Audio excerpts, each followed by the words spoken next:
and just over 11 hours of playtime. Welcome back, everyone. This is Arafellin playing Final Fantasy Mystic Quest, and we're about to go seriously fight the final boss and not play around with the cure spell. You can poke him with a Dragon Claw. Like anything else, it has no effect. The music starts before the battle itself. Appropriately ominous. Whatever that's supposed to mean. Ages ago, I started that rumor. I still don't know what that's supposed to mean. Like, why would he start a prophecy rumor if there's... It just doesn't make sense. Iron Nail. Defense down. So here's a point where you will actually want to use refreshers. Okay, Flare slightly outdamages Phoebe's White, despite Phoebe having better magic, because it's just a stronger spell. So let's use that for now. Dark Cane. Moderate damage. So far he's not so bad, but he does go through several form changes, and I'm pretty sure his attacks change each time. How amusing. Is that all you can muster? Yeah, in combat text. I'm not sure we've had in-combat dialogue before. So that's a neat thing. Alright, switch to Excalibur for the speed boost. Have him heal himself. Dark Saber. Neat little animation. Probably should have multi-targeted Cure, just in case something like that happens. But let's go back on offense for now. Mirror Sword. Yeah, I saw that coming. Incidentally, max level for your character is 41, I believe. Yeah. 5, 6, 7, 8, 9, 10. Yep. You get an extra life bar for every level. Pure Arrow. That is a draining attack, apparently. Dark Saber. Neat little animation. Decent damage.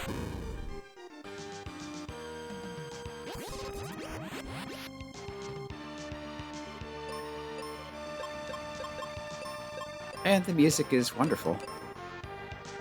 Ice Sword. You'd think that would be a water attack from the name and the sound effect, but no resistance.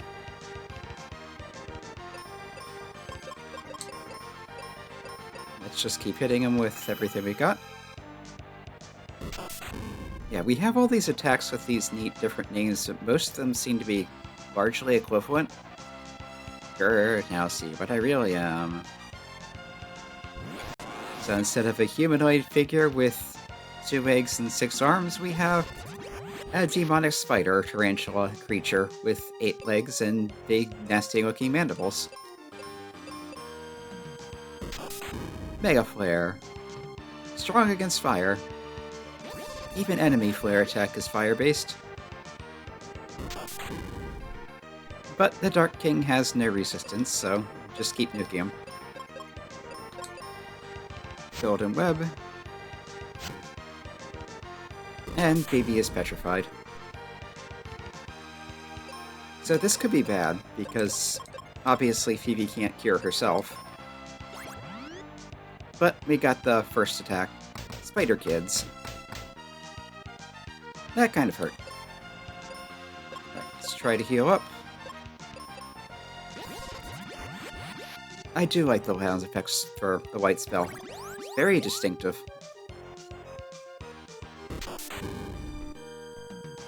Flare's not bad either, but it's just not as good. Silver Web. Strong against poison, strong against confusion. Also does damage, but with those immunities, it's not that big a deal. It would be worse if it hit Phoebe, though. Alright, we're out of wizard magic, so time to use a seed. And the seed doesn't even have an animation, which is weird.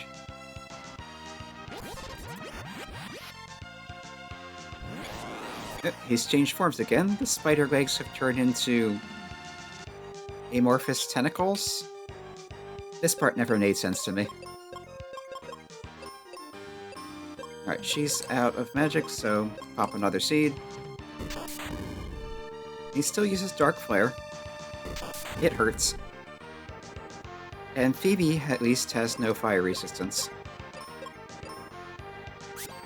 There's that silver web again. But we're immune to this status, so still not that bad. Yeah, nice background, by the way. It's not that complicated, but you've got kind of this like outer space kind of thing going there, a solar eclipse, a wavy galaxy, those rocks floating around. Oh right, she got taken out before she could eat the seed. Golden Web. Strong against Petrify, still does damage.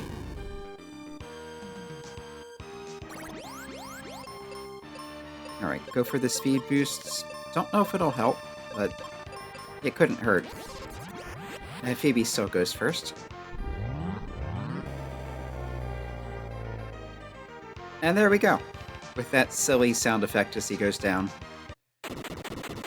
And explode. Yes, we defeated the Dark King. Well, yes, double yes. At last, it's all over. Now we have the title screen music, and the guy appears, but he was actually the Crystal of Light the whole time. That's right, there were 5 crystals all along, just like the title screen shows us, but apparently no one knew that. Although he hasn't been much of a guide. Anyway, hope, encourage, and respect the world and a bright future, and enjoy all the world has to offer. Okay. Yeah, and this, I believe, is an extended version of the title screen music. Actually, I'm not sure. I think it might just be that the title screen goes into demo stuff. What do they call that? Tracked mode. Before the music can get into the interesting part. Anyway, Dark King was the problem, and we beat him. Of course! They're fine and they've headed home. Drop by and say hi. There's any Norma, I think, still in bed. Suddenly, we're at Foresta. There's Kaylee's house. Kaylee's fine, of course. Captain Max here and fine. How about lending me that ship? I need more adventure. Didn't you have enough adventure already? It kind of feels like they're trying to put some kind of romantic subplot between the protagonist and Kaylee, but it just never developed. There's just nothing there. Spencer's place. Spencer's still digging, because we kind of caved in his place. Although, why does he even care? Because the whole point of this tunnel was to get to Captain Mac's ship, and Captain Mac's ship has been rescued, so... Oh well. Tristram's gone treasure hunting again because he is very flaky. Can't rely on him for anything. Back to Fireburg, into the hotel. And now we hear the music the moment we walk in the door. Ruben's up on stage. Not sure why, but okay. He wants to hang out, but we're off to more adventure in the ship. And there is presumably a whole big wide world out there beyond this area around the tower. Captain Max says the ship's better than new. Is that Kelly's mother? Probably. It's Otto and Norma. We step across the crest without warping through it. That was Ruben's dad, I think. Do it up, whatever that means. Yeah, I like Ruben. He seems like a very practical and reliable sort of guy, and although he's not much in the way of a magician, he's a very solid fighter. Anyway, Phoebe's left us. Which makes sense. The game is over, and she has nothing else to do, really. See the world for me. We're going to miss you. I'm going to miss you too. Farewell. At least they're... Well, maybe they are kind of trying to go for a love triangle with those three. But again, there's nothing there. Nothing ever happened between them. Any of them. So even the hint of that feels kind of forced. Anyway, we're sailing off into not the sunset exactly, but it was a pretty nice ocean. Until this music. Our creepy stalker is back. Kid.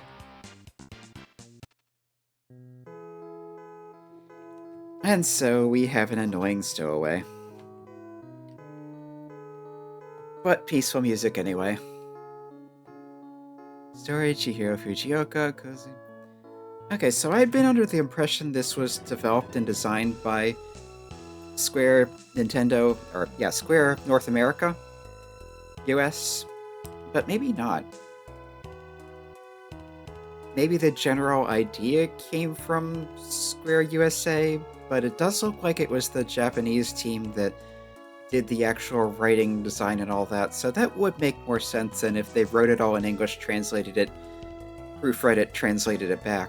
If it was all written in Japanese in the first place, then yeah, that's why we got translationese. Anyway. Nice little birds, little sparkling ocean off in the distance. So yeah, I played through this partly for the nostalgia, partly to see how it held up, and as far as that goes, I'd say the music really holds up. Very much so, especially the dungeon music. Towns, maybe not as much, but towns tend to be more bland anyway. It is nice that where I think 3 different variations of the town music. A more subdued one, a more happier one, and then Fireberg's own unique variant. Overworld music definitely looped too quickly, but you're not supposed to be on the overworld for all that long. And again, as I noted early on, the way the music picks up where it left off after you get in battle, that really helps, because, especially considering the monster density in some places, if it went back to the beginning of the track every time you got in a fight, you might never hear the entire sound, the entire track. Anyway, the music's getting to a nicer, more triumphant thing. Yeah, plotline, pretty simplistic. Very basic. You've got 4 crystals, you fight 4 monsters, and oh, by the way, there's this big bad behind them all, and come to think of it, where did he even come from? What was he even doing? I think I had the impression as a kid he'd kind of taken over the focus tower and made it his fortress, but thinking about it now, maybe he was supposed to have been sealed in there. Because you have all those coins blocking off access to things, you've got him up in this weird, otherworldly space at the top of the tower that's basically inaccessible, behind these barriers that you have to take down on your way there, so having a sealed evil in a can would make more sense. But again, it's never explained. We don't know how long he's been there, where he came from, any of the history, really. Even what's in this prophecy, except, oh yeah, some knight will show up and beat him, and save the crystals. Yep. And if he did make up the prophecy himself, again, why? You just encourage people to come beat him? Did he think he'd be able to fend off anyone who gets that far? Is it because he is sealed and needed someone to undo the seals so he'd get out and wreak havoc? Yeah, I don't know. Anyway, you hit a button, the fade out disappears, the end. Doesn't seem like anything is happening, though. Or start select, do anything? Nope. Okay, I think I remember being able to do one other thing, though. So, after a staff reset, I think if you start a new game, just do that.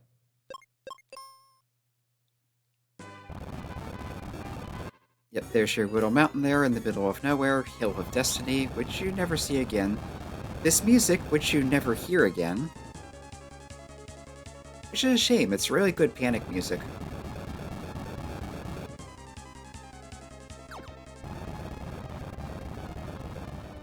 Anyway, if we come through the whole intro thing, come over here and have Kaylee join the party. Don't you dare go, Kaylee. That kiwi wither looks horrible. How does she not know how bad the situation is when it's visible right there in town? Anyway. No, I guess that's not how it works. I'm pretty sure there's a way to carry over Phoebe's equipment information to a new game, which I'm pretty sure speedrunners actually do, because Phoebe has some pretty good equipment at the end game, especially defensively. But I guess that's not how that works. Anyway. Yeah, as I mentioned, the plotline, pretty basic, nothing much happening here. And as far as the challenge goes, that's actually weird because, yeah, it's a beginner kind of game. The whole thing feels pretty easy, especially since you can just restart battles anytime. But in point of fact, if you couldn't just restart battles, it would actually be pretty difficult because there are a lot of places where you can just get arbitrarily wiped out by monsters deciding to, like, petrify the whole party before you can do anything about it. Also, being able to save anytime, anywhere helps. But if you didn't have all these conveniences, once you get past the early game anyway, combat actually gets fairly difficult. And again, it's just the fact that you can retry whenever you want. The life spell especially is overpowered. Your healing spell scales up, your healing items are really plentiful, and they scale up. But the combat itself, if you just had to fight battles straight, not being able to retry whenever you wanted, you could have some serious trouble, especially in the mid-game before you get your better resistances. So, yeah, on the whole, the combat does turn out being easy, but a lot of that is because you can just undo mistakes without having to reload. Anyway. I think for next time I'll go on to something I haven't played before. One of the YouTubers I tend to follow, I'm like a year plus behind in their stuff, but they're coming up on a playthrough of Rain World, which is one of the Metroidvanias I have in the Metroidvania pack I got from Steam a while back, and I kind of want to try that for myself before I see someone else playing that, so I think that's what we're going to be doing. Yep, so we'll be trying that out next time and see how that goes. It's going to be a lot different from this anyway. So until then, this has been Illerfell. We've cleared Final Fantasy Mystic Quest and didn't get to max level, didn't need to get to max level. You never really, well, I won't say never. There are some games where you realistically need to be as strong as you can get to have a fighting chance, but at least in Final Fantasies, you never need to get to anywhere near max level, and if you do, it's more of a luxury. And at least in that way, this is a Final Fantasy game. In a lot of other ways, kind of not.